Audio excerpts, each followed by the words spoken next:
Obviously, when assessing any potential future threats, there is that which we know and that which we don't. But it is always that which we don't know that poses the greatest danger. Imagine the past and the present transmuted together into the best possible future. We will start with the stadium. We will take what was old and breathe new life into it. The echoes of heroes' past will become cheers of champions' future. They will come from every part of the globe so that they may face their greatest adversaries, each other, and ultimately, themselves.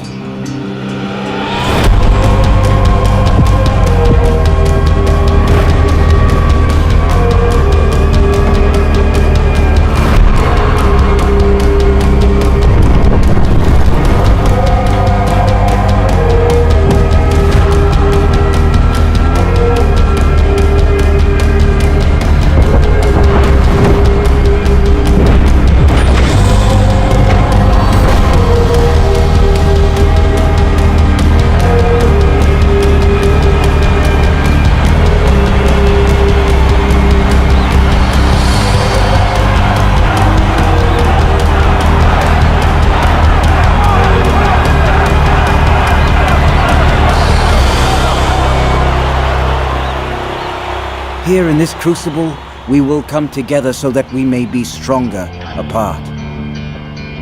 Welcome to the program.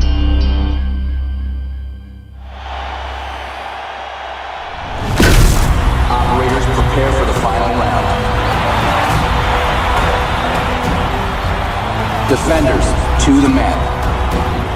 Tell me what 30 seconds means. 30 seconds means 30 seconds in and out. You're going hard and fast. No hesitation. It means being fully committed.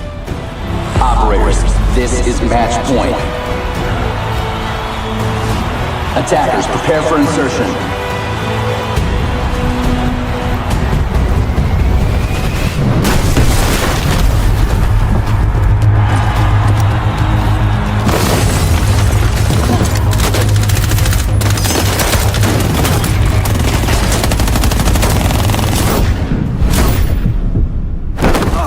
Well, obviously, the key is to work together.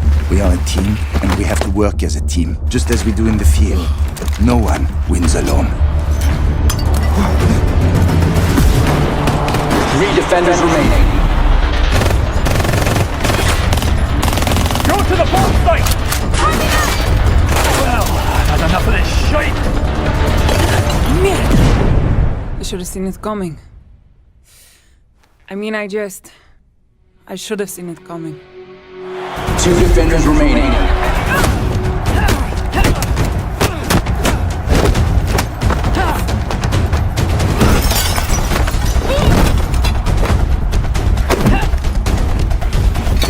Hey, Cal.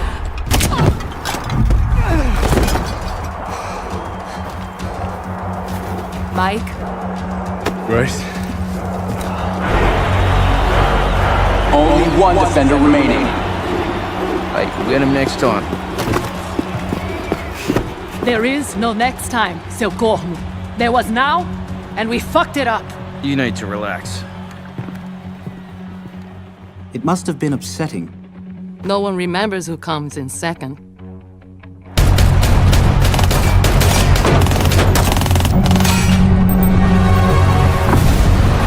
attackers remaining. Going for the bomb site. Copy that. Watch your 6. Pulse is on a tear, and it's going. Mike? 2 attackers remaining.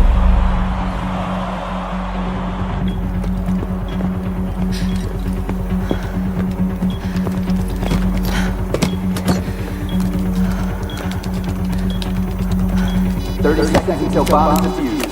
Put down that gun. Jack? You me?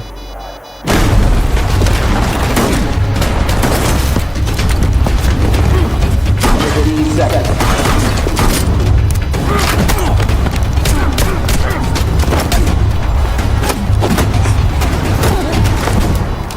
Sorry, babe. Attackers win.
Twice the game. Are you a betting man, Harry? Do you assume I favor one side over the other? You know me better than that, Sam.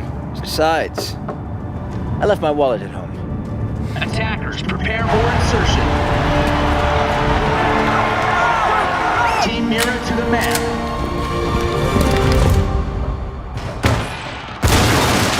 Team Ash has breached the map.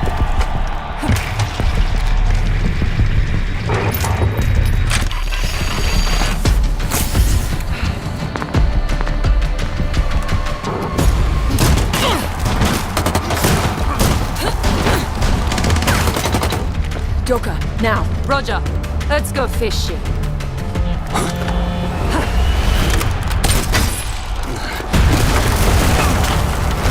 Good to go, Jordan.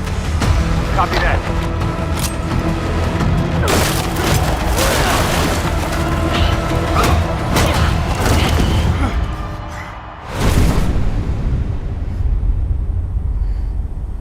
Three attackers remaining. Callie, I need cover! We're pinned down, Callie! Get us out of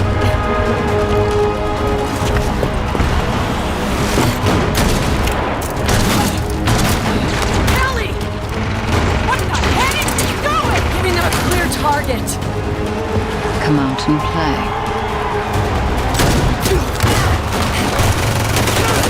Only two attackers remain. Two defenders remain on the map.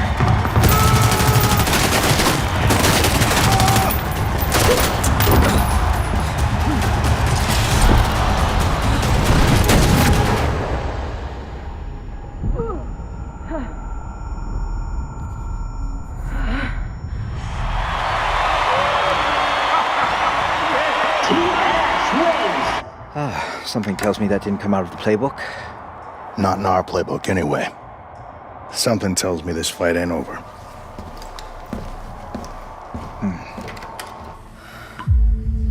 To be able to react quickly, you must remove unnecessary variables from the equation. Emotion for one, as well as the fear of consequences. Good reaction time and instinct can't be bought. That won't stop me from trying. I don't know how you do things in the private sector, but we do not use people as bait here. This is a game, Princess. And I just won it for you. Keep her back! Steady there. Are you off the notch? Back off! Come on, man!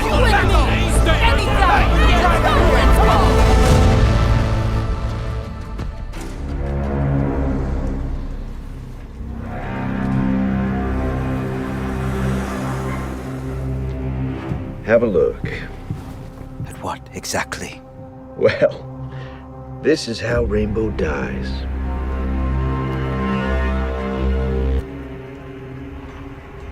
Confirmed.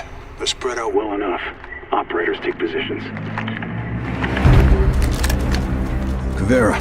Sit rep on hostiles. I have eyes on 15 mercs surrounding the QCR weaponry.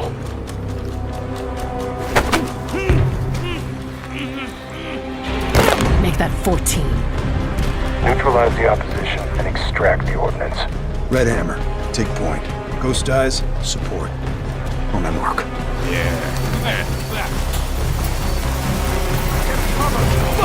Watch out!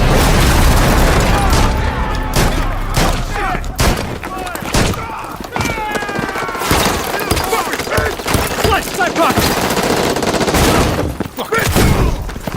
Watch out! Ash, you're up! She's up there! Kill her! Here, on the left! Barra! Anytime now! Kill them!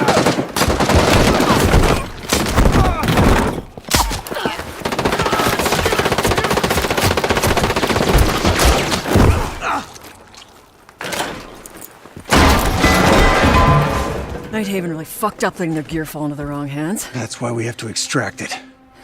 Let's finish this. Ash. Run!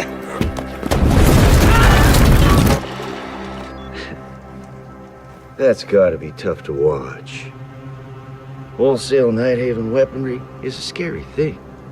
It's also the perfect bait. Call me sentimental, but I'm a little disappointed they fell for it. You know, Rainbow used to be feared in my time. A covert unit of apex killers, and you turned it into the fucking Ice Capades. You disgraced my unit, Harry. It's their unit now. And the disgrace is yours, Damus. What comes next is the squad's fall. One by one. Every operator dies. I guess I wanted to thank you for making it so easy for us. My job was never to lead Rainbow, but rather to help them lead themselves.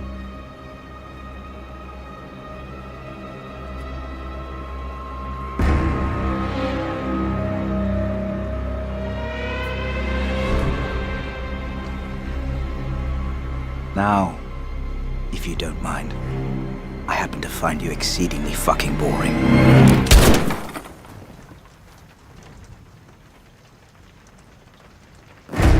Yeah, well, don't tell me when I was swinging.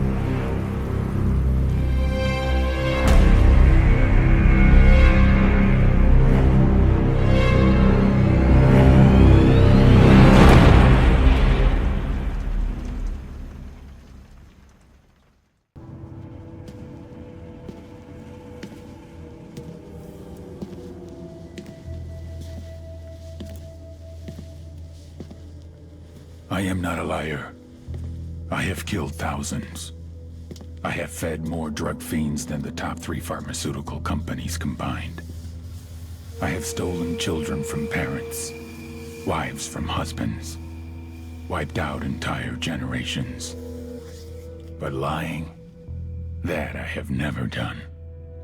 The rest are offenses against humanity. Lying is an offense against yourself. I am the head of the Santa Blanca organization, which you call a cartel. I had a dream. I dreamed of a land where we could grow our own coca, produce our own cocaine, where we could run our business free from interference from the police, the government, the army, the Yankees. In my dream, a woman's voice asked me, Sueño, mijo, what if you had your own country? like Moses, I led my people to the promised land, Bolivia. We came here. We bought the coca fields. What we couldn't buy, we took. We bought the police, the military, the judges, the politicians. We were on the verge of becoming the government itself, on the razor's edge from fulfilling my dream.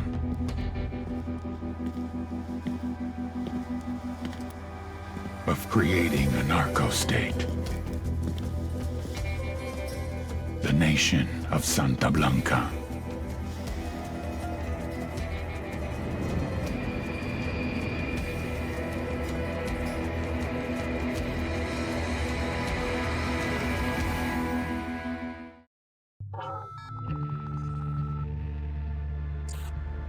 Last week, a crude explosive detonated outside the U.S. Embassy in La Paz, Bolivia.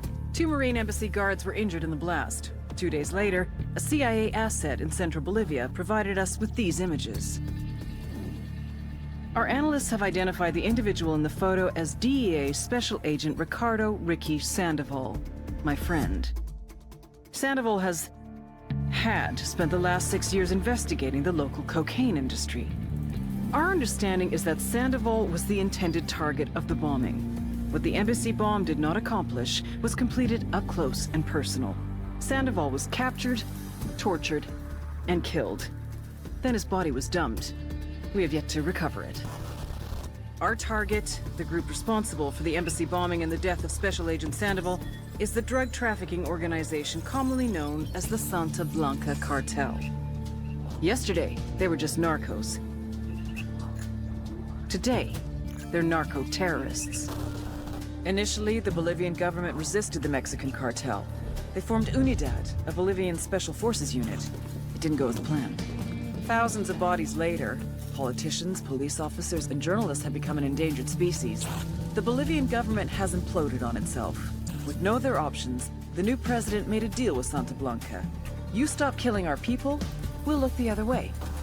Since then, Santa Blanca has turned Bolivia into the nexus of the South American drug trade. With their friends in Mexico, they also have a clear pipeline to the US and Canada. The only way to stop Santa Blanca for good is to completely dismantle them, piece by piece. The cartel is organized into 4 operations: production, smuggling, security, and influence. At the top of it all is El Jefe de los Jefes, boss of bosses, El Sueño.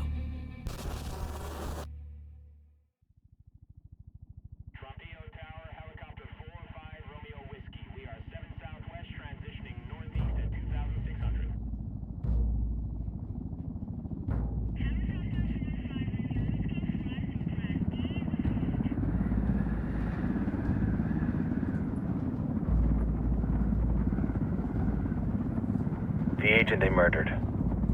You knew him? He was a friend of mine.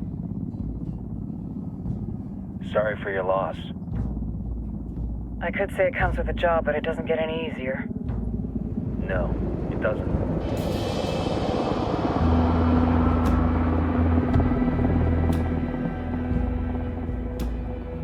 Guess you've been down here a while?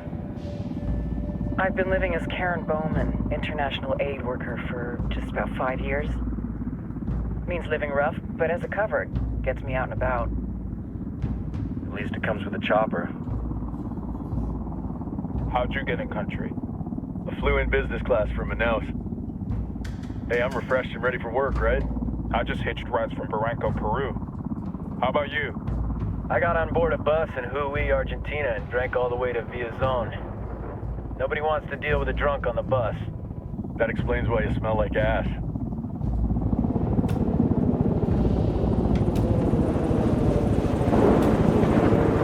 I've heard rumors about you guys. I was a rookie field officer in Moscow when the coup went down. There was talk you were involved? Nah, it must have been someone else. We were never there. It's not every day you get to meet an urban legend in the flesh. Huh, you should tell that to my kid. Maybe he'd listen when I tell him to take the trash out. Is it hard being someone who doesn't officially exist? You tell me, Karen Bowman, international aid worker.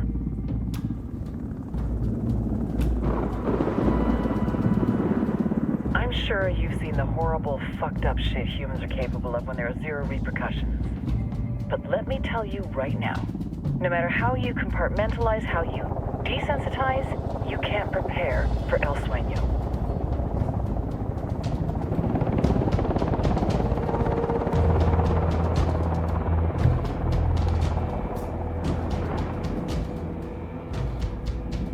He's got a religious streak that rates pretty close to delusional. He's taken vows of poverty, chastity. If he's not in it for the chocha or the money, he's in it for the power. This joint task force is CIA, DEA, and JSOC. I'm your resident spook for this ride. Welcome to Operation Kingslayer. Our briefing said there'd be a contingent of locals. The Qatar is 26. They're a group of rebels who've been giving Unidad and Santa Blanca some resistance. We'll meet their leader, Pakatari, as soon as we touch down. Bolivians have a long history of hating us Yankees, but this time, let's hope the enemy of my enemy will be my friend. But don't turn your back on him. I'm not going to.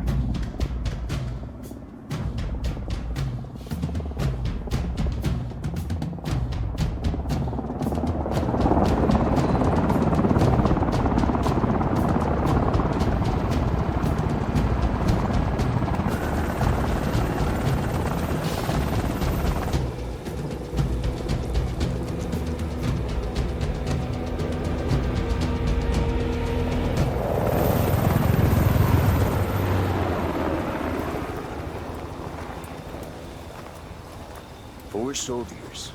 This is the help you promised? That Sandoval promised? A single Yankee died. So you send a handful of soldiers. Hundreds of Bolivians have died from Santa Blanca's bullets. Where will my hundreds of soldiers come from? As Americans, we aren't here, remember? These soldiers are the best covert ops team our country has to offer. With their help, you won't need hundreds of soldiers. Are you familiar with the word Huber, Senora Bowman?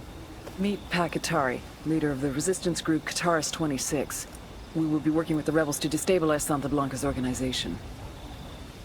They've been fighting Santa Blanca and corrupt Bolivian officials for nearly 6 years now. We'll need to coordinate targets.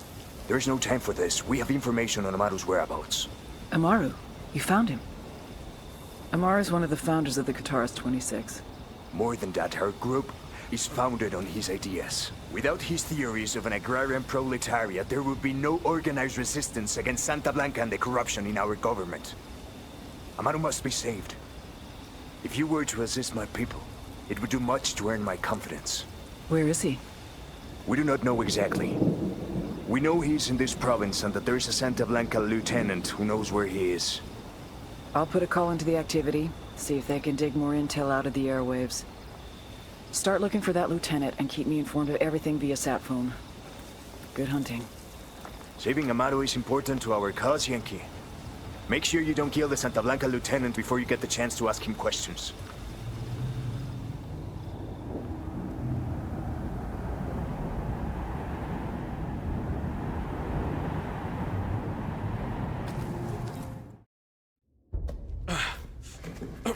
Are you hurt? Santa Blanca is not the most gracious of hosts. These Aucas, these demons they had questioning me. Let us say, their talk of love was enough to make me vomit. But their methods were not... Were their names Yuri and Polito? Si, Yuri Polito. These are the fucks that tortured Ricky Sandoval while Sueño questioned him. I want them bad. We only saw run-of-the-mill Sicarios when we freed Amaru. But I haven't seen Yuri and Polito in at least 3 days, maybe 4. I don't know where they are now. We need more intel. We'll search every village and camp until we find something. Somebody's gotta know something. Gather documents, hack computers, interrogate hostile lieutenants, talk to civvies, whatever it takes. We'll turn over every rock.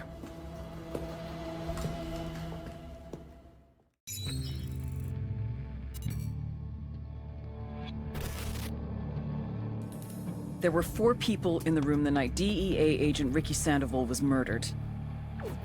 El Sueño, the head of the Santa Blanca cartel, Ricky, and the last 2 were La Yuri and El Polito. Yuri and Polito met at a poor state-run hospital in Chiapas, where El Polito was doing his residency and La Yuri worked as a nurse. It was love at first sight. From the first moment their eyes met, they were inseparable. A love like no other.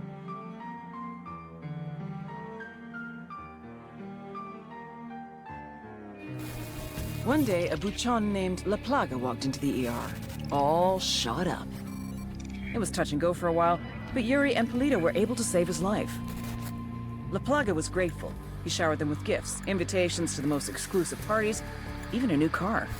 And after a while, La Plaga made Yuri and Polito the personal medical staff of the Santa Blanca cartel. But that wasn't their main job. See, Yuri and Polito know about the human body. They know how much pain a person can endure before he'll die. They know how to keep a person alive and awake so they can feel the pain.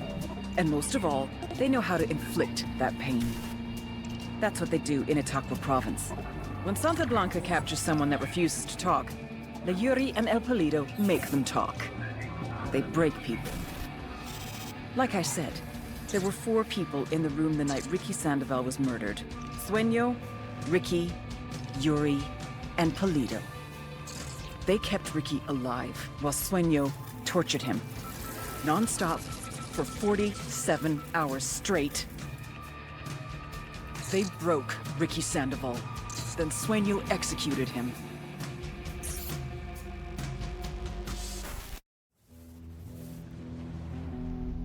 Our security infrastructure was being attacked.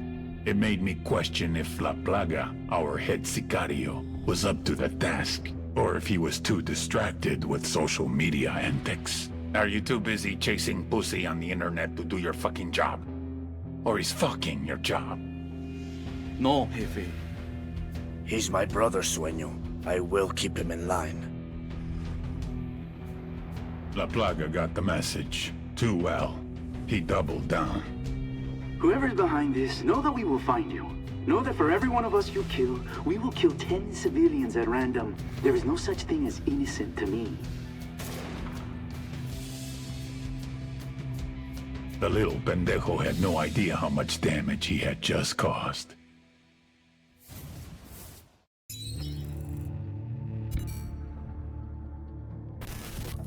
Ignacio Perez Cervantes, also known as La Plaga, the Plague. Head of security for Santa Blanca, and the little brother of El Muro. El Muro had him trained well. Paid off guys in Russia's Bodark Special Forces group to teach him combat tactics. Sent him to learn killing techniques from death squads in El Salvador and Honduras. Apparently, he was a good student. His favorite subject? Cutting off a person's face, then showing it to them. Back in the day, it used to be that the criminals hid, and the good guys tried to find them. But La Plaga, he does everything he possibly can to be seen. The guy is a social media machine. He pays narco corrido bands to write songs about him. He has his own personal camera crew. This fuck even has his own YouTube channel. La Plaga is a walking recruitment message. Young people see what he has and want it. The guys want to join him. The girls want to get wifed up. It'd almost be funny to see a guy who spends 3 hours a day sending dick pics. Except half of what he posts aren't messages to his followers, but messages to his enemies. There's only one way to stop the plague from spreading. You cut it off from society, then watch it die out.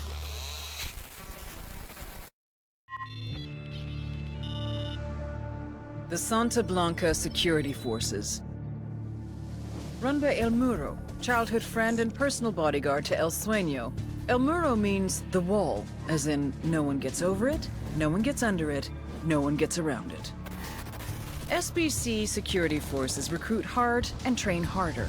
Instructors from Israel, South Africa, Russia, and unfortunately, even the good old US of A. Polygraphs, first of every month. Pass, you pick up your paycheck. Fail?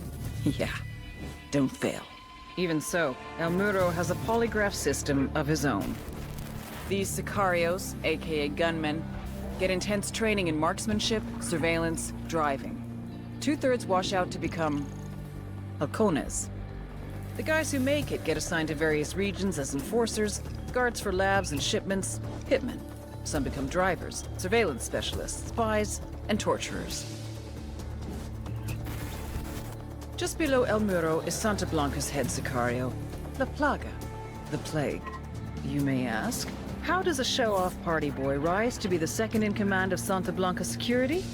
Answer, sperm. La Plaga is El Muro's little brother. But don't kid yourselves. He's the nastiest motherfucker on the internet, and yes, I have been on 4chan. Don't worry, you'll see what I'm talking about.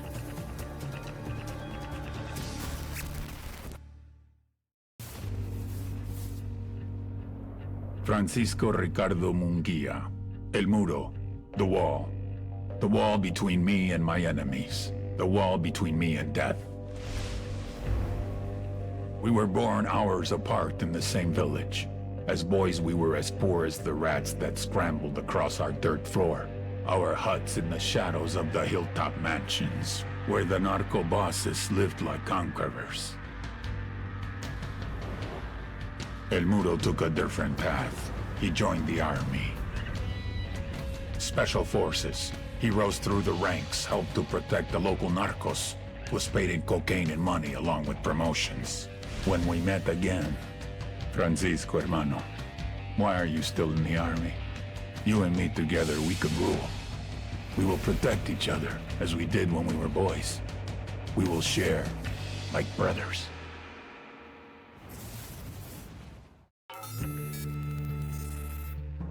Influence. The fine art of persuasion. The winning of hearts and minds. The grabbing of the short hairs and holding on. Santa Blanca, smart fucks that they are, figured it out. It's not enough to control the events. You have to control the story. El Cardinal, a true believer in Santa Muerte. If you're trying to influence people, it's an advantage to have God on your side. In this case, the skinny lady, the White Sister, the saint of holy death, Santa Muerte herself. Because, let's be honest, there's some things even God won't do for you. El Cardinal, he's on the radio, TV, live appearances, concerts. If El Sueño controls the population through bribery and fear, El Cardinal holds them with something much more powerful. Their souls. How would you like to avoid eternal damnation? Well, luckily, all you have to do is support the Santa Blanca cartel, and you will. On the other end of the public-private scale is Ramon Feliz, the narco-blogger. Don't let the quiet demeanor fool you. He's the SB's social media maven. He's their digital game. A tragic case, Feliz. He used to be a serious journalist, trying to expose the cartel for the psychotic, sociopathic dirtbags that they are. But they turned him. Now, he cranks out SB propaganda like his life depended on it. For his blog, for Twitter, YouTube, Facebook. If you're not into El Cardinal, you're into Feliz. They get you both ways. These two are the yin and yang of the Santa Blanca influence machine. The sacred and the profane, the public and the private, the heart and the mind.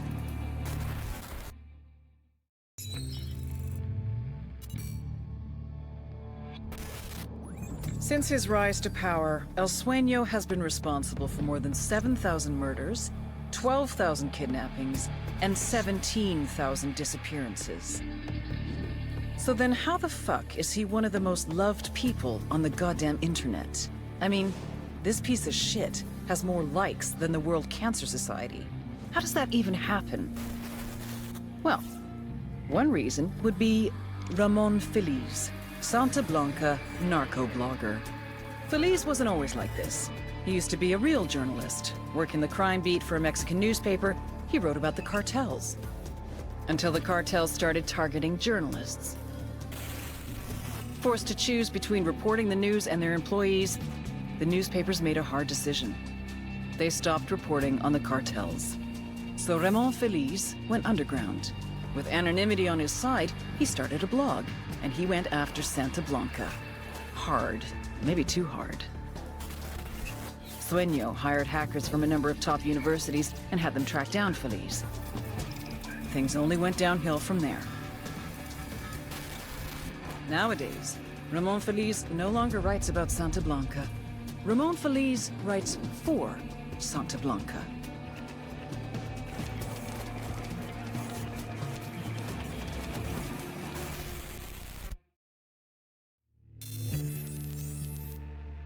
The Santa Blanca cocaine production pipeline, led by El Yayo. It all starts in the fields with the harvesting of the Erythroxylum novogranitens, aka the coca plant. Of the 200 known species of Erythroxylum, only 2 contain usable levels of cocaine, so you have to know what you're planting.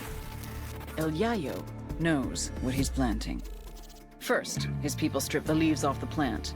Then the leaves are dried, finally chopped, and sent to the lab. That's where this chick comes in. La Gringa here is an American chemist with Mensa-level IQ and sub-zero morality numbers. They take the chopped leaves, dust them with lime. That's right, lime. Then pour diesel fuel all over them. Stir for 3 days. You can use a washing machine or a cement mixer, but Santa Blanca does it by hand. Then, they mix all this shit with sulfuric acid, a dash of caustic soda, and bam, cocaine paste. You dry it, chuck in more acid, and pretty soon you got powder. But now you have to purify it because no one wants to snort yellow powder. It's gross. So, a little more acid, some potassium permanganate, pyrolusite. Hungry yet? Filter it with ammonia and beautiful, pure white cocaine. But everyone knows how to do this, right? What makes Santa Blanca so special? What makes SB a brand? Because they figured it out. How to mass produce a custom product. Plant genetics, logistics, mechanization, State-of-the-art labs, reduction of redundancies, quality control, purity of chemicals, and, of course, the secret sauce. They're geniuses. They've taken coke production into the 22nd century. What Henry Ford did for the factory, they've done for the lab. They're innovators, they're pioneers, they're SB.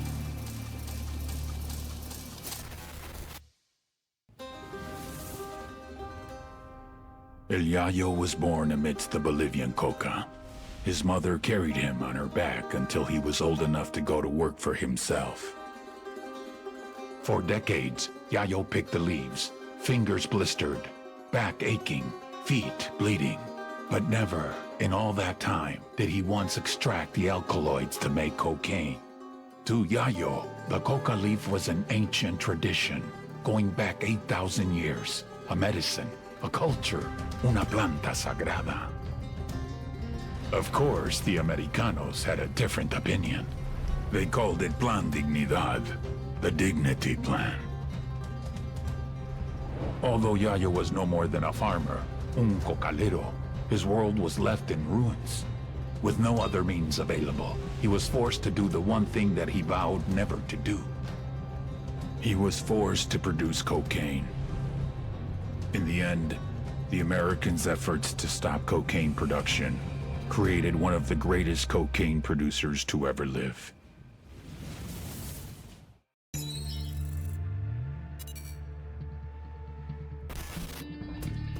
You all know El Yayo, highest-ranking Bolivian in the Santa Blanca cartel, and their head of cocaine production. But you may not know his grandson, Gonzalo Llana, aka El Emisario, the emissary. Yayo taught Emisario everything he knows. How to produce the best polvo in all of South America, how to maintain relationships with the local Bolivians, and most importantly, how to serve your Santa Blanca masters. Emisario looks up to Yayo, would do anything to honor him, to make him proud. Which is exactly what makes El Emisario the perfect target. His greatest fear is shaming his grandfather. If we hit his coke operation in Okoro, he'll come running back to fix things. That's when we grab him. With a little luck, he'll give us everything we need to know about dear old Grandpa.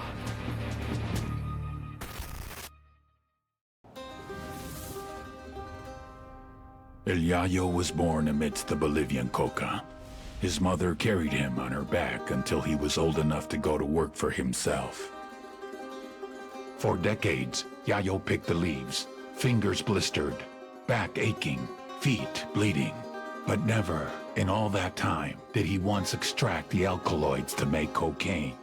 To Yayo, the coca leaf was an ancient tradition, going back 8,000 years, a medicine, a culture, una planta sagrada. Of course, the Americanos had a different opinion. They called it Plan Dignidad, the Dignity Plan. Although Yayo was no more than a farmer, un cocalero, his world was left in ruins. With no other means available, he was forced to do the one thing that he vowed never to do. He was forced to produce cocaine. In the end, the Americans' efforts to stop cocaine production created one of the greatest cocaine producers to ever live. Innovation versus experience, technology versus tradition, youth versus age, La Gringa versus El Yayo. I had been hoping they would complement each other, but they could not get along. They were too different. I have been producing cocaine this way for years. That's exactly the problem. Our product was so good, the demand was only increasing. We couldn't keep up. I don't care how you do it, science, tradition, or voodoo. Just make more. Or I'll find someone that can. All priests like to hear themselves talk, don't they? But as the saying goes, talk is cheap. El Cardenal knew this was true. His people were barely surviving, and he wanted to do something. He had to help those in need. He didn't care where the support came from. But there were others who thought he was making deals with the devil. He was cast out, He lost his family, his friends. Lo perdió todo. When I found him, he was a broken man. I brought him into Santa Blanca to preach the truth of the new faith. For we are wed to death from the moment we are born, and we must come to love her more than we love our lives. Sacred and blessed death, the goddess of darkness can free you from sickness and evil. Do you offer your heart and soul over to her? He baptized me in the true faith. He is my counselor, my conscience. I do. The only person I truly trust with my soul.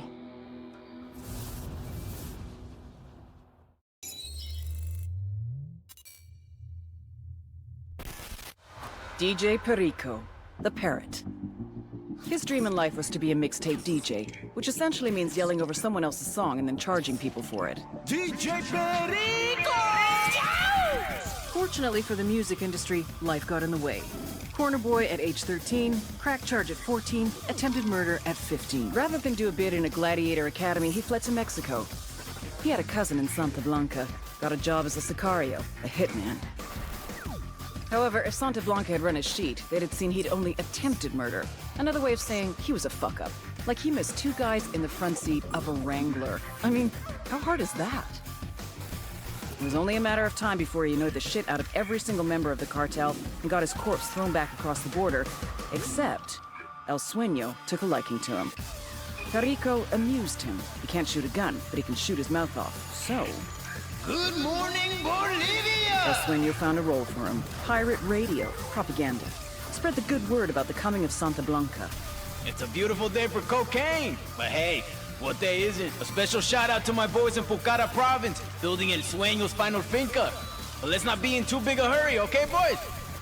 DJ Perico is El Sueño's pet. Let's give him something new to parrot.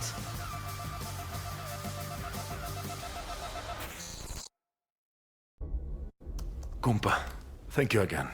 This broadcast could be a greater victory than any of us realize. Or it could change nothing. Carajo, don't worry. I will get it done, and then we shall see. Adios, pues. Stay tuned to Santa Blanca Radio. If all goes to plan, you'll hear Pakatari's speech before you know it. Hooah.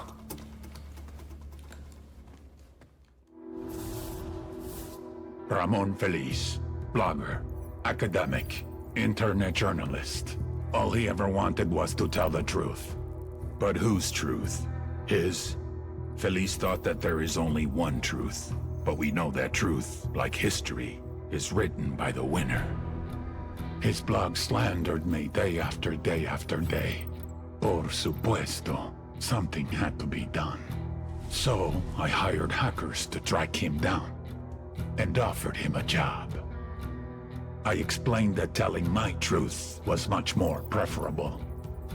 My truth kept him alive. All Ramon Feliz ever wanted was to tell the truth. Now he had more truth than he could bear.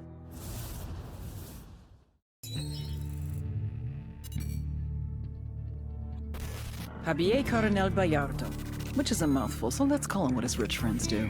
Carcita. He's a meppy, a Mexican preppy, or a prepsican if you prefer. His main achievement in life was to win the sperm lottery.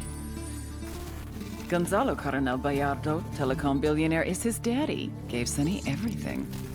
Money, cars, education, BA from Harvard, MBA Wharton Business, DPhil from Oxford to acquire a little sophistication and some good English clothes.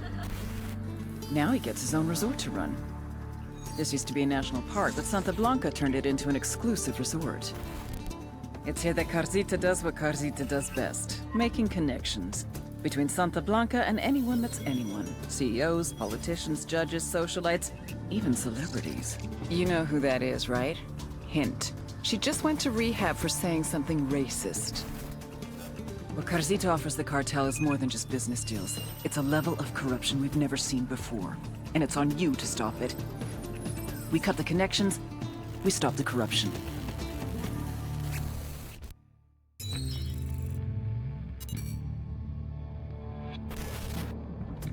When I was a kid, we used to live over the train tracks. Every time a train went past, I would run into my mother's bed, and she'd assure me there was no such thing as monsters. She was such a liar. El Pozolero, also known as the Stew Maker. Sometimes the cartel needs a dead body to completely disappear without a trace. In such cases, they ship the cadavers off to San Mateo. The first thing El Pozolero does is place the bodies inside a barrel, which he fills with caustic soda, sodium hydroxide, then covers the drums, stirring occasionally. After 24 hours, there's nothing left but a thick sludge, a stew. He pours this into a pit. Any leftover teeth or bone fragments he smashes into dust. Last year, more than 300 people disappeared in San Mateo. Their families have no idea if their loved ones are alive or dead. They can't have proper burials, they can't have closure. The only one who knows what truly happened to these people is El Pozolero, the monster who melted them.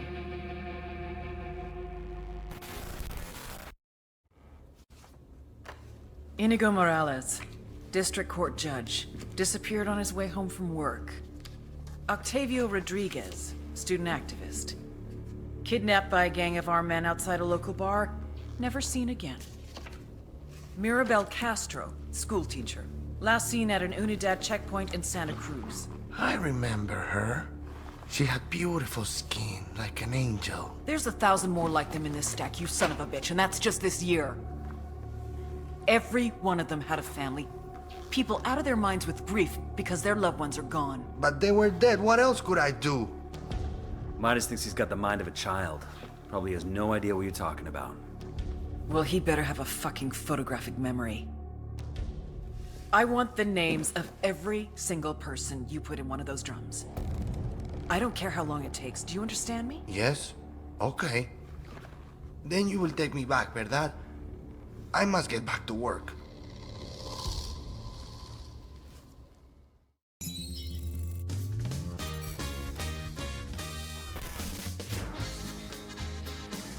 If you don't listen to Narco Corridos, you're a pussy and you're off my Christmas list.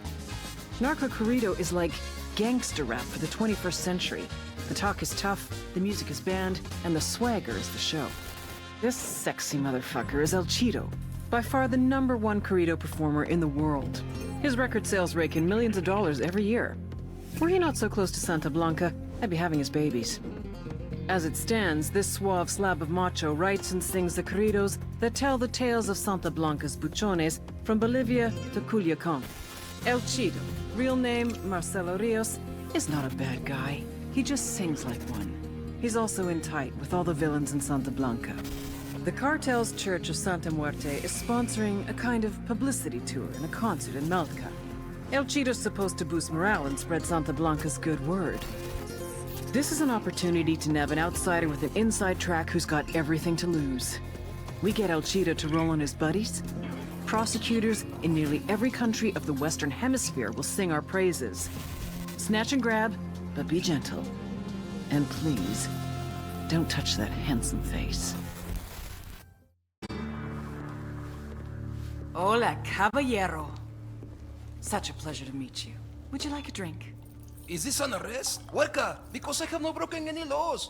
O sea, I perform fiesta songs that are an honest reflection of the lives of working class Mexicanos. I read that review. Sueño paid for it. That doesn't mean it's not true.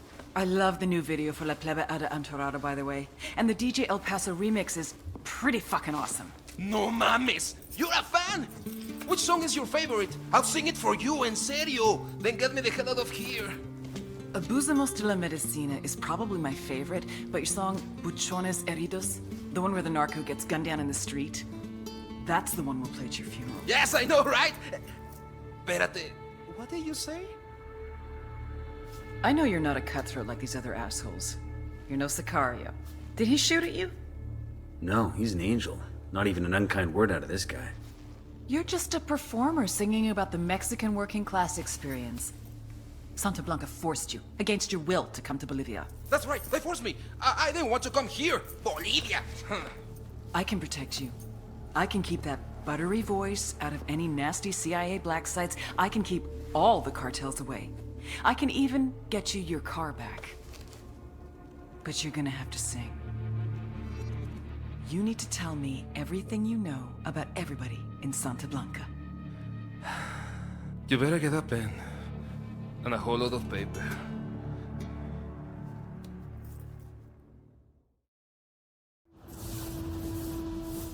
Forgive me, Padre, for I have sinned. Speak the secrets of your soul, my son. Padre, I have lost the love of the people. I thought it was enough that they feared me. I was wrong. Me equivoqué. To win, I needed their love. Why don't they love you, hijo? Because you have not made them love you. You must hold charity events. Gracias, patrón. Mother's Day and the Day of the Children. You must provide hospitals, schools, everything the people need. Es tu gente. Because the Bible tells us, by his works shall you know him.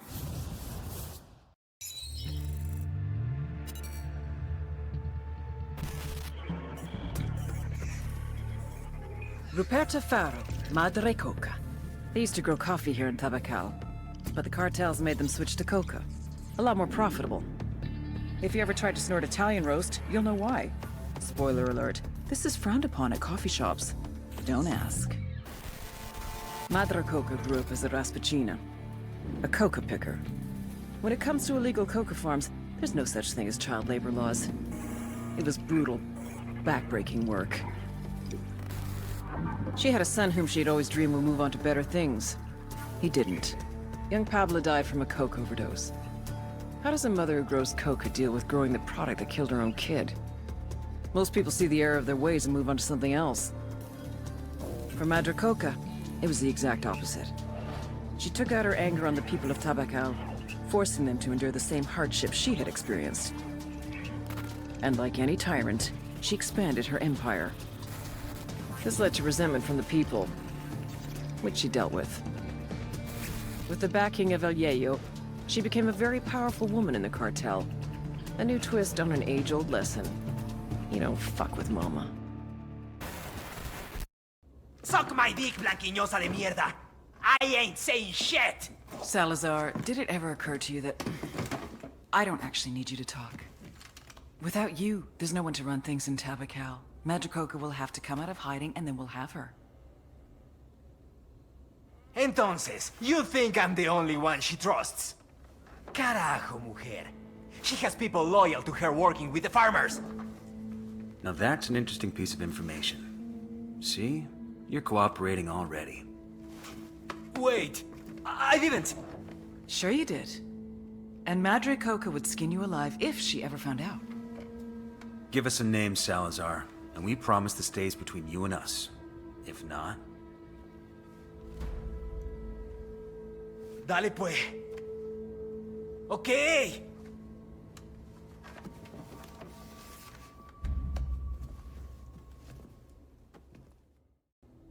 Santísima Muerte is my rock, my fortress, my deliverer.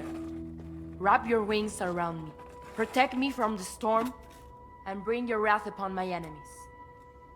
We've seen your wrath, Santera, and honestly, we're not impressed. I have done nothing wrong. Santa Muerte is my light and my way. Worshipping her is not against the law. No, but recruiting people into a criminal organization sure as fuck is. Judgment is reserved for God and Santísima Muerte. Maybe in the next life, but not here. You want to earn some absolution? What do you know about Sueño?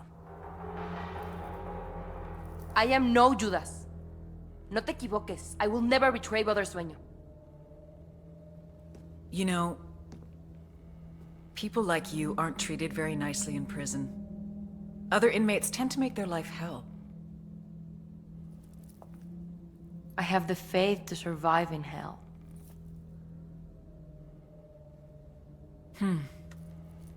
I look forward to testing that faith. Because you've never seen my hell.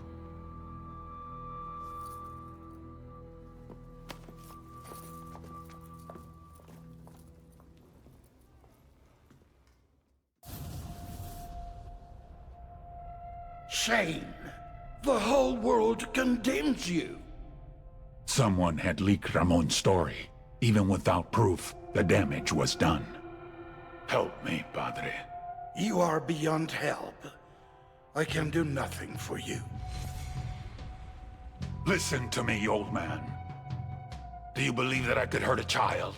That I would risk losing my life's work for a small amount of money? Do you truly believe that? No, I don't. Good. Then you will hold a mass. Invite the most powerful and influential people in Bolivia. Defend me against these lies. Swear on the Santísima Muerte that what they say is false. You are not coming? No. I have business to take care of.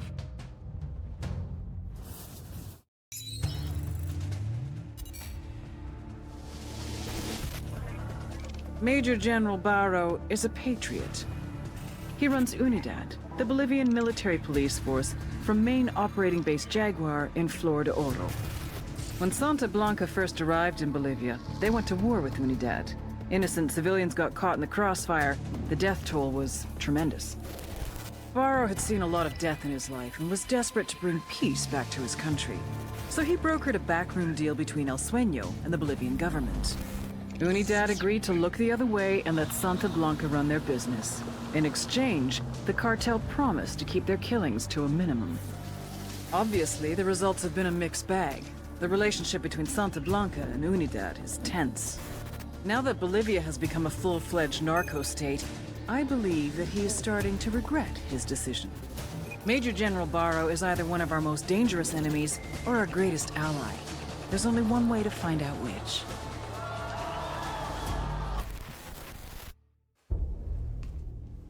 Our priest has taken a vow of silence.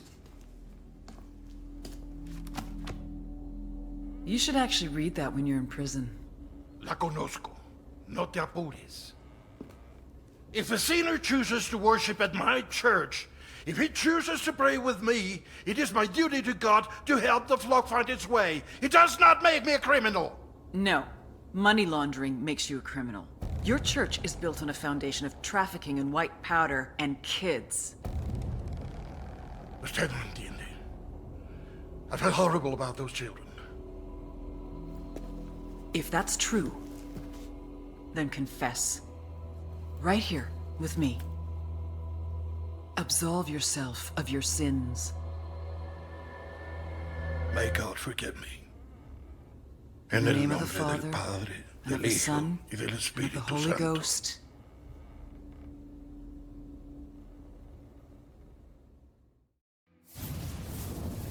The image was broken. The dream was crumbling. My church was dying out. Many of my men were leaving me. The campesinos were no longer afraid to slander my name. Those who hated me said I did all of this out of pride. The mausoleum, the websites, the Bible. They said I did it out of vanity. But if they could have seen it, if everyone could have seen my dream, they would have understood. I did it for them, for the sicarios, the farmers, the miners. I did it so they would dream of a better life for themselves, so they could envision how great they could become, how great they could make Santa Blanca, and how great Santa Blanca could make them. But when you get a glimpse behind the curtain, then you realize that the magic is nothing more than smoke and mirrors. And the glory which you once aspired to is nothing but a sham. La Plaga's response to the attacks proved he did not understand that the most basic function of a drug trafficking organization is to make money. What does your father do? He's a halcón. A lookout? Sí. He hasn't been doing his job, has he? I don't know. Killing innocent people does not help you. Just the opposite. It alienates the people you need most. It sends them into the arms of your enemies. Who is really your brother? Tu carnal? The man you grew up with? Fought with? Bled with? Grew rich with? Or some guy whose mother got fucked by your father? La Plaga has gone too far. You know what you must do. I thought it was only fair to let El Mudo take care of his little brother. He would do it quickly, mercifully. Nothing like what I saw in the videos. I am not my brother's keeper. That's the Bible. That's God. Run. El Mudo chose to go against the word of God.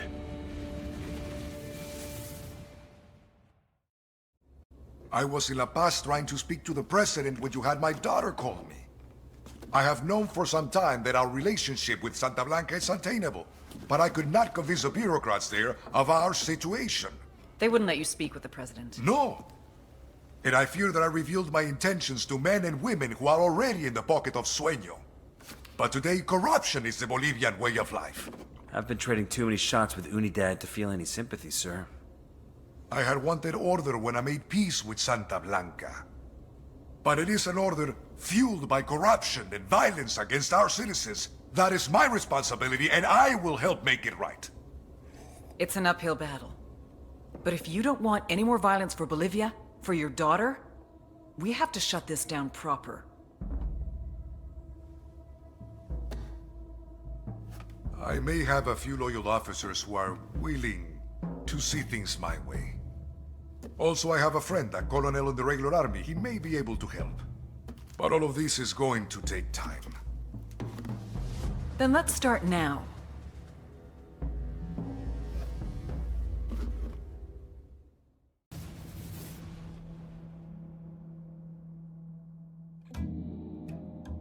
El Mudo was going to try to kill me, just as I was going to kill him.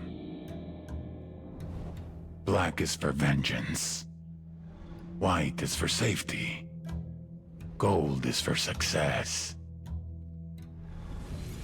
Ahora, I ask you, how can any saint grant contradictory prayers from two different men? It has been my experience that gods always side with the man who has the most money, the most men, and the most power. I had lost the one man I could always trust, mi hermano. How many men would be more loyal to him than to me? How much power would he take? Would that be enough for him to take me out? I would always have an advantage, though. I grew up with the man. I knew how his mind worked. I knew his next move before he did. I just had to be patient.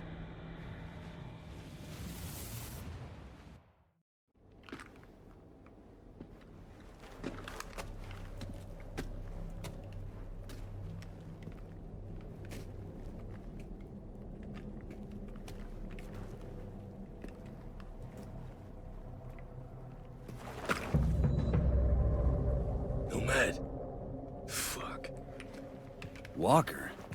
The hell are you doing here? Bowman didn't say to expect you. 'Cause that tough little handler of ours got no idea I'm here. What, you sightseeing? Hunting trip. Huh, what's the game?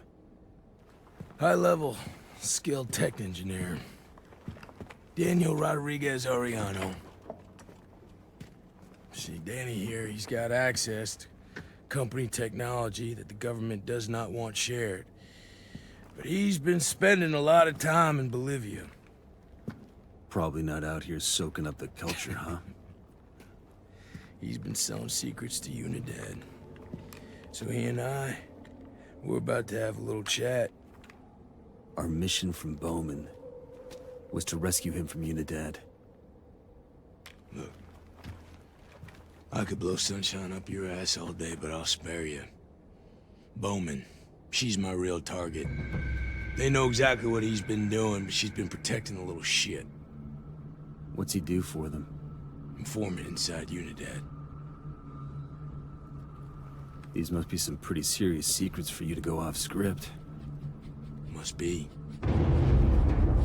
Fuck. They're here. Get them up. Okay. Kayate, you want to live through this? You follow me and do as I say. You two done making out?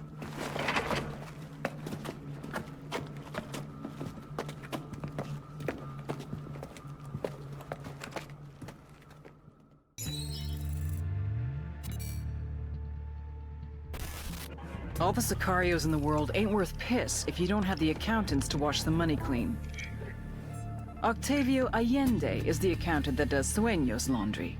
They call him El Pulpo, the octopus, because he's got his tentacles everywhere.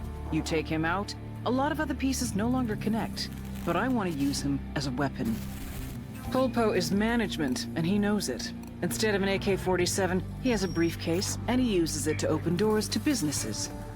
To cement relationships with politicians and police. And to make the cartel's money something they can spend.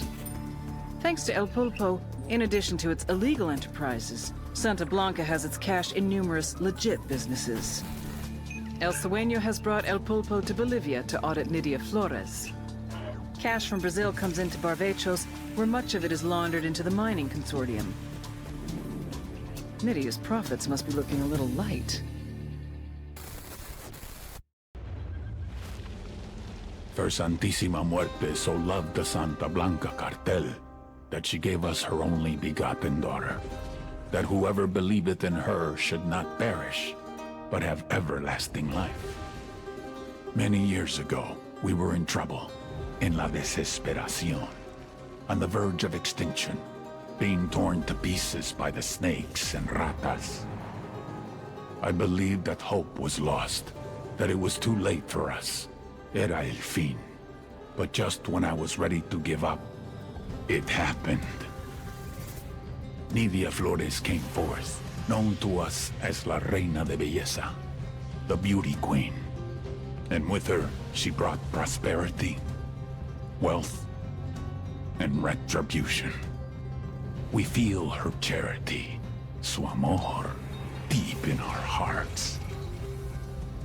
As she continues to spread her gospel across the world, to every corner of the globe, praise to Saint Nydia, Queen of Queens, Reina de Reinas, Goddess among mongrels. They say every man has a fatal flaw. El Baquitas is loved. A smuggler from the age of 6, El Baquita's father used to tape Acapulco gold on his son's body and then send him across the border. He called these trips vacaciones familiares, family vacations. By the time he was 13, Baquita was a trapechiador, a master smuggler. Cigarettes, alcohol, name-brand clothes, DVDs, oil, wildlife, weapons, and of course, people. One time, he even smuggled in half a kilo of yellow cake uranium. If someone wanted it, El Baquita could move it. But it was never really about the money. For him, it was the rush, until he met the beauty queen. Nydia Flores saw his talent and made him her right-hand man. Nydia was the brains, Baquita was the brawn. The thing is, he was head over heels from the moment he first laid eyes on her. Nydia never felt the same way, but one drunken night she gave in. A little bit of sperm roulette, and 9 months later, they had a daughter, Valeria. They say every man has a fatal flaw. El Baquita has 2. You want to get away from the cartel, Emilio? I can make that happen. But I need something from you. What can you tell me about the man running the camp? Carajo, I don't know. He's a gringo. Big man. Guys like stones, you know? Es malo. Even the guards are scared of him. He got a name? One of the instructors, they call him Bookhart. Carl Bookhart? You know who he's talking about? There was a Sergeant Bookhart with the Rangers when I was in the sandbox back in '03. We worked together a couple of times. Shit. Get back to your team. I'll check in with Langley and see what I can find out about Bookhart.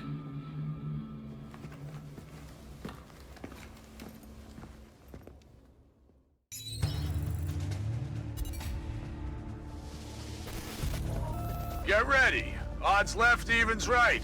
Focus on your goddamn sectors this time. Carl Bookhart, former sergeant, 3rd Battalion, 75th Ranger Regiment, natural-born killer. Show me what you got, cocksuckers. Make me hard. Go, go, go! Carl was in and out of juvie from around age 15. Records are sealed, but the pattern is what you'd expect. At 18, a judge gave him the choice of joining the Army or doing jail time. Bookhart thrived in the Army. After graduating from Ranger School, he deployed to Iraq with 3rd Battalion in 2003. He finally found his place and was looking to make the Army his career. And then in '05, his patrol hit an IED in downtown Ramadi. Bookhart didn't take to civilian life.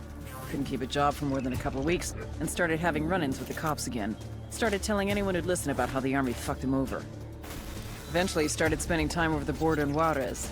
God knows what Bukhar was looking for down there, but eventually he crossed paths with El Muro, head of Santa Blanca security. They share some beers, maybe some blow. Bukhar gets to talking about his army days. El Muro is impressed. He knows the real thing when he sees it. He asks Bukhar to come to Bolivia to train the cartel's army in the Montilluk province. El Muro wants them to be the best force of its kind in all of South America. And Bukhar is just the kind of man he's looking for.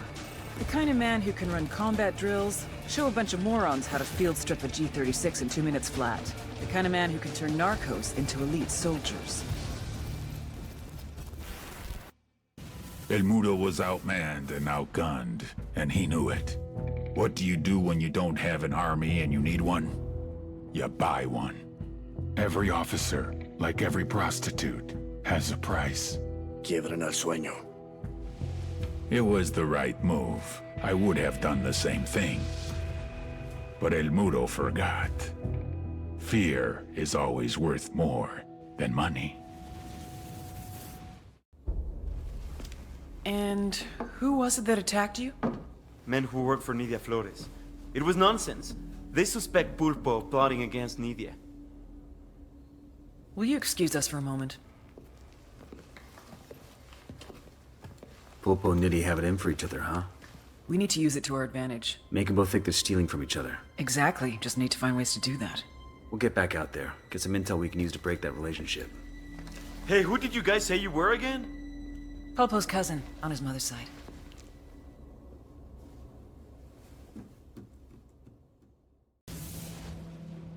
Nidia Flores was in trouble, and she knew it. It wasn't just the drugs that were being attacked. It was the money, la bronca. Money that was supposed to have gone to our investors in Mexico, and never made it. What are you gonna do? No excuses, no rationalizations, no nothing. Nidia knew she had to find the solution, before the solution found her.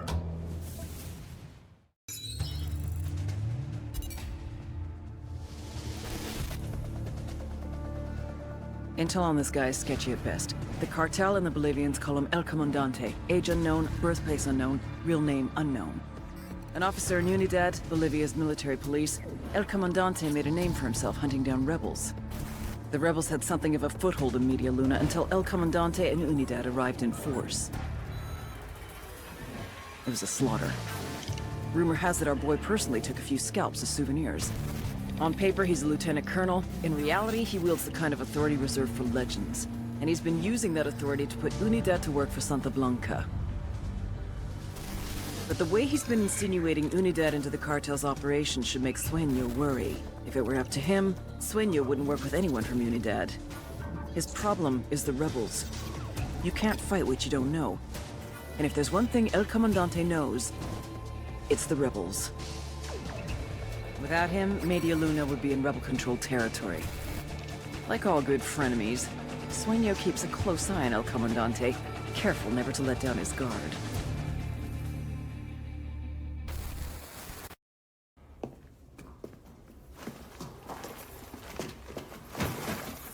Do you have anything interesting to say?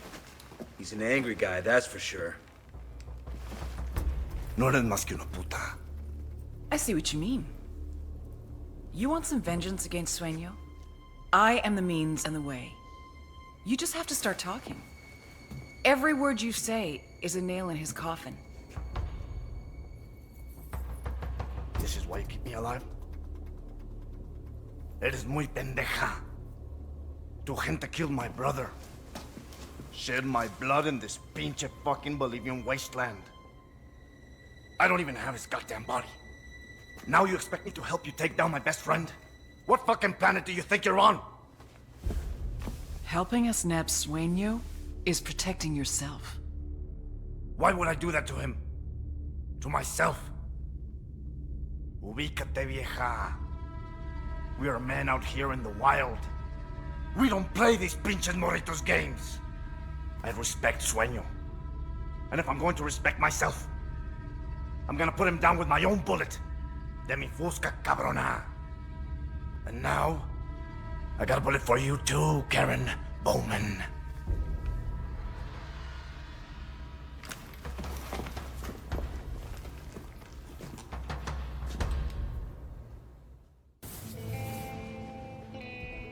My security forces were shattered.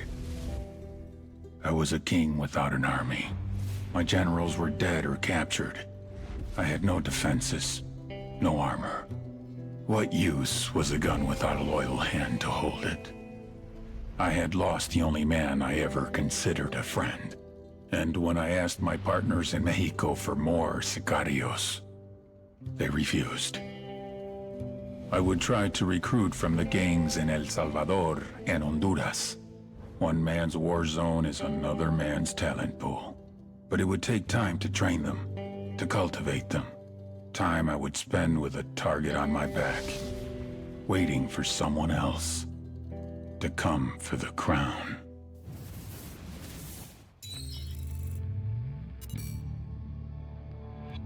Your average cat, the four-legged variety, has 9 lives. El Gato has had a lot more than that. He's been shot, stabbed, garroted, blown up, burned, thrown off a building, run over by a car, half drowned. But he always comes back. He carries a locket with his father's ashes in it around his neck. Snorts it when he needs strength.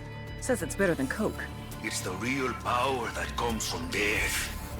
A packaging manager in Romanzo province, he's been working for Santa Blanca since he was 16. His father was the plastic surgeon to the stars, movie stars, and star narcos. But then, his father had a big narco boss on the table and lost him. They both knew what that meant. A long death by torture. El Gato loved his father. So he decided not to let that happen.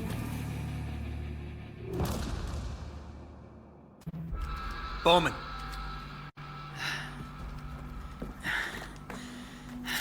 Pakatari. What about him? He turned on us. We were sent here as a diversion.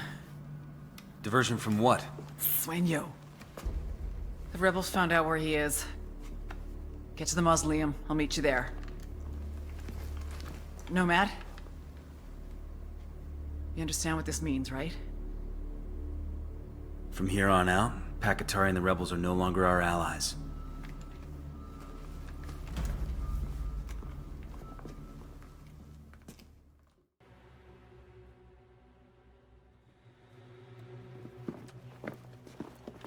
Show us your fucking hands, now! I would. But unfortunately, my hands are full at the moment. Where is he? I want to see the big bad jefe. Put it down. As you wish. Adios, Senor Katari. You have 5 seconds to get on your knees and interlace your fingers before I put a hollow point through your forehead. You're going to want to answer your phone, Officer Bowman.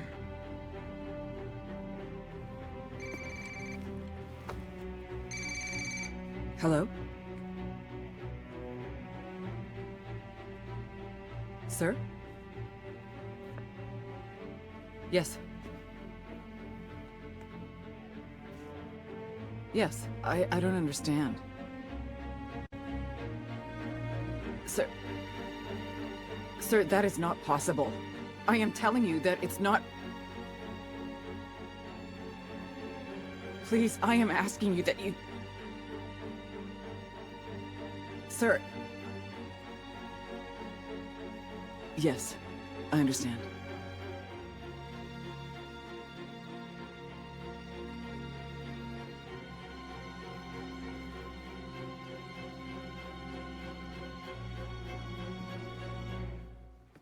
Fuck!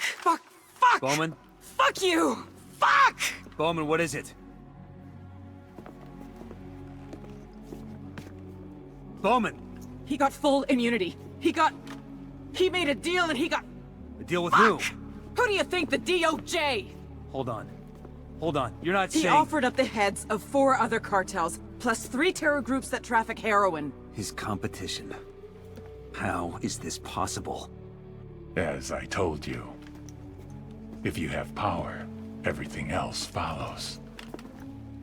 Now, if you don't mind, Senora Bowman, it seems that yesterday you were my adversary. Today you are nothing but my chauffeur. Take me to your supervisors.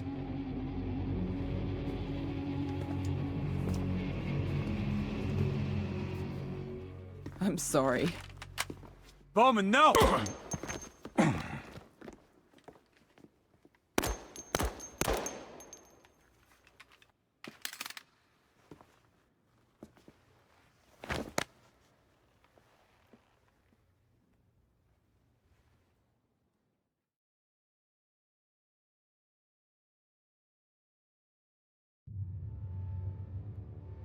The dream is dead. If you're watching this, that means I have executed El Sueño. I'm certain that people will think I went crazy, that I did it out of emotion, that I broke. Fuck them. They're wrong. I knew exactly what I was doing.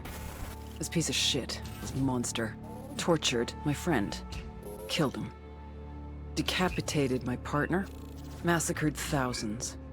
And he gets to walk? Sorry, but not on my fucking watch. Given what El Sueño knew about Ricky Sandoval, he would have been unstoppable. Trivia question. What happens when you give immunity to a drug lord? Ding, ding, ding. You get a dictator. Taking out a drug lord is one thing, but stopping a dictator? You need a few more than 4 operators for that. My career, my freedom, my life is not worth more than the people of South America. Obviously, not everyone agrees, which is why I'm most likely now in a federal correctional institute, getting 3 hots and a cot for the next 45 to life for murder. By now, CIA has probably released an official statement saying the case officer in question is no longer employed by this agency and acted in direct opposition to her superiors. Her actions have caused great harm to the continued efforts of the intelligence community here and abroad. And guess what? They're right. I would have done the same thing as them. No hard feelings here. I just hope they don't leave Bolivia. Without Pakatari, the rebellion will tear itself apart with infighting. Unidad will make a deal with the next criminal organization that comes along, and the remains of Santa Blanca will split off and form new mini-cartels, all with shitty names like Nueva Frontera Cartel, Barrio Familia, and Los Hijos del Sueño. Everyone will continue killing each other for that coca. I wonder, if God knew all the destruction that this little leaf would bring, would she have still created it? Or maybe that's exactly why she did. I don't even know anymore. But it's no longer my question to answer. So I leave you with this. In the dying words of Augustus, founder and first emperor of the Roman Empire, have I played the part well? Then applaud as I exit. Bowman out.